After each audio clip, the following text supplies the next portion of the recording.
One day, one day, one day,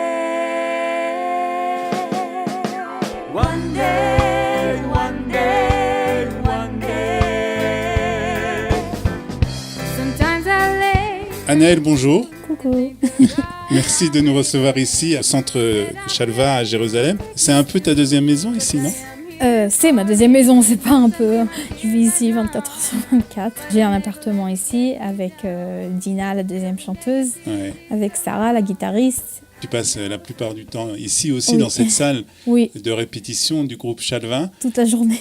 Alors, on va parler bien entendu beaucoup de ce groupe qui est apparu dans nos vies, dans nos foyers il y a quelques semaines. Mais d'abord, je voudrais qu'on revienne un peu en arrière avec ton alia, puisque tu es monté avec tes parents de la ville de Lyon, en France, à l'âge de 8 ans.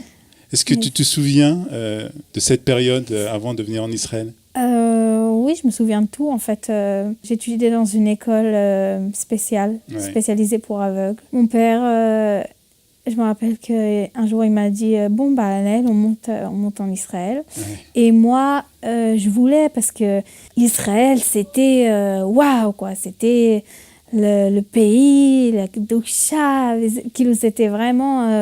mon père, c'était son rêve. Depuis son mariage, déjà, il avait envie de monter. Bon, après ma naissance, il y a eu toute l'histoire de la vue et les écoles spécialisées, les opérations. Plus, c'était dur de laisser toute la famille. Mais au bout vous d'un avez pris moment, la décision et vous êtes au bout venu d'un en moment, Israël. mon père il a pris la décision et stop. Et ma mère, elle a suivi. Comment s'est passée ton intégration ? C'était un peu dur parce que déjà, comme j'ai dit, j'étais dans une école spécialisée. Alors, quand je suis arrivée en Israël, je suis direct allée dans une école normale. D'accord. On était 30 élèves dans une classe et je ne connaissais pas un mot d'hébreu. Alors, imaginez que vous voyez personne et il y a 30 élèves, ça veut dire qu'il y a beaucoup de bruit autour de vous. Et tout ce que vous entendez, c'est une langue étrangère que vous ne comprenez pas. Alors, c'est quoi le secret ? Comment on fait ? On écoute sans comprendre au début. Et doucement, on essaye de comprendre. C'était difficile ? C'était très difficile parce que... Il fallait s'accrocher ? Il fallait s'accrocher. Et déjà, moi, j'étais habituée à une école très spécialisée où on était 6 élèves dans une classe. Le professeur, il est avec tout le monde, séparé, et tout le monde... Mais là, on est 30 élèves dans une classe et c'est pas pareil du tout. Pourtant, tu t'es accroché, tu as donc poursuivi ces études, tu as même fait ton bac israélien avec, je crois, des notes assez bonnes. Alors, comment tu as fait pour réussir ? Déjà, j'ai écouté. En 3 mois, j'ai appris l'hébreu. En 3 mois. Ouais, je sais pas comment. Et chanter, t'as toujours aimé chanter ? J'ai toujours aimé chanter. Quand je suis née, mes parents, ils me faisaient beaucoup écouter de la musique parce que je pleurais beaucoup. Alors, pour me calmer, comme j'étais un bébé qui souffrait un peu parce que j'avais mal aux yeux, j'étais très agitée parce que un bébé qui voit pas et qui peut pas regarder sa mère, qui peut pas...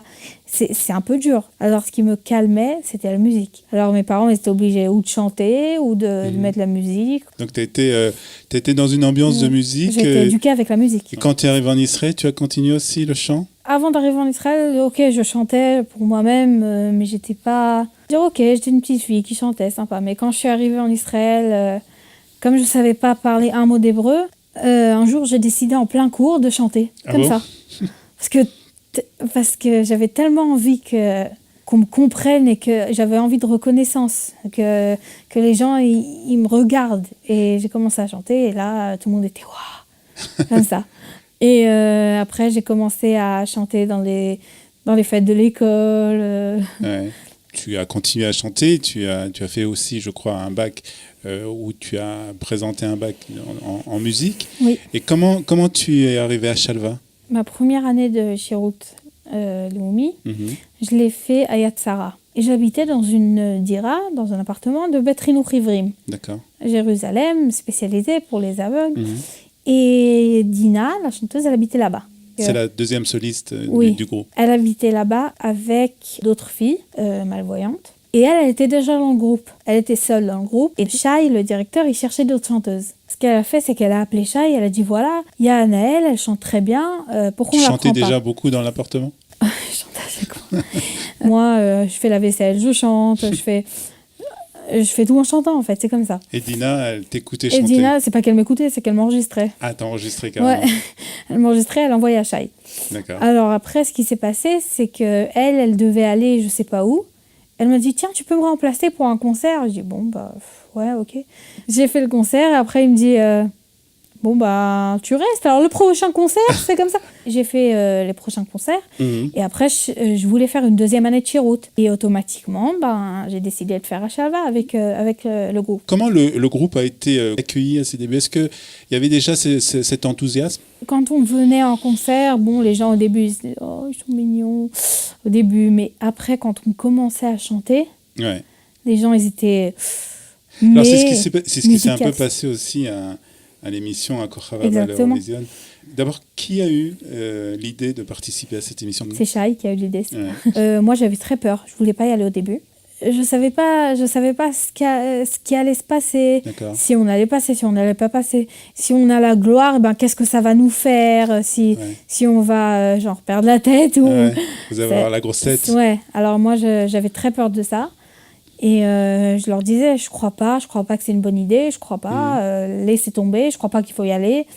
Et ils me disaient, oui, on y va. Bon, après, j'ai dit, bon, bah, ok. Hein. Donc vous êtes partis, vous avez été aux premières auditions. Aux premières auditions, ouais, on est allés. Et tout le monde disait, oui, on va passer. On disait, bon, ok, ouais, peut-être. Toi, tu étais un peu plus pessimiste. Moi, oui, parce que je préfère être pessimiste et pas être déçue. Vous avez passé la première audition. Alors, et là, quand ça on a été passé, le truc, c'est que je savais même pas qu'on est passé. Il faut expliquer qu'il y a un rideau qui se lève à Voilà, ce il y a un moment-là. écran Et qui se bien lève. entendu, toi et Dina, vous ne voyez pas que le rideau s'est levé. Quand on a fini de chanter, ben, j'ai dit à Dina, bon, ben, c'est pas grave. Hein. Et après, j'entends Cyril en mode 91%. Je dis, ah bon, ben. Voilà, on est passé.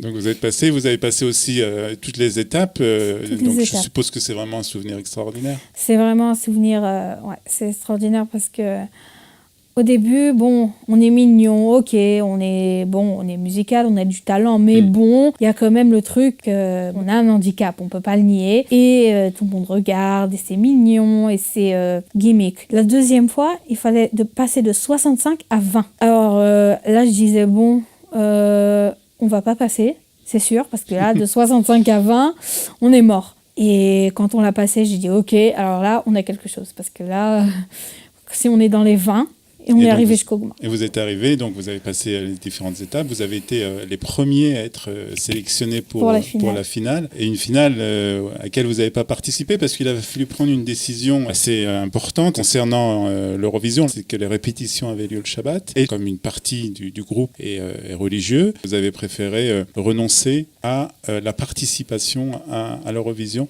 Ça peut être une décision trop difficile?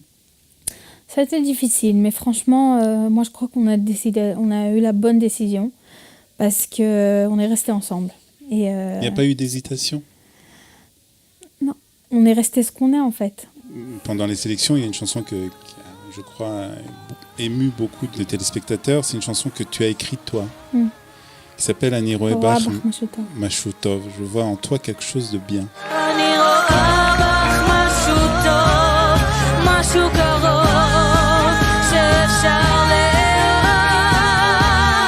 Tu peux nous expliquer, nous dire dans quelles circonstances tu as écrit cette chanson?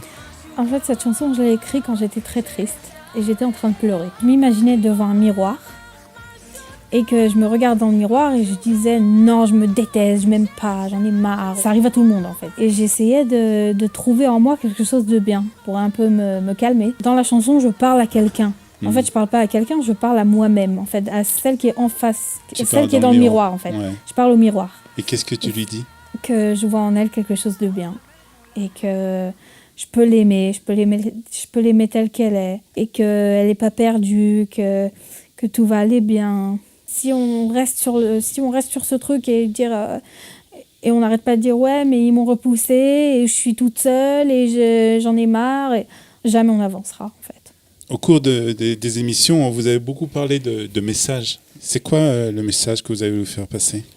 Le message, c'est que en fait, nous, on a un handicap qui peut se voir, en fait. Mais chaque personne, elle a un handicap.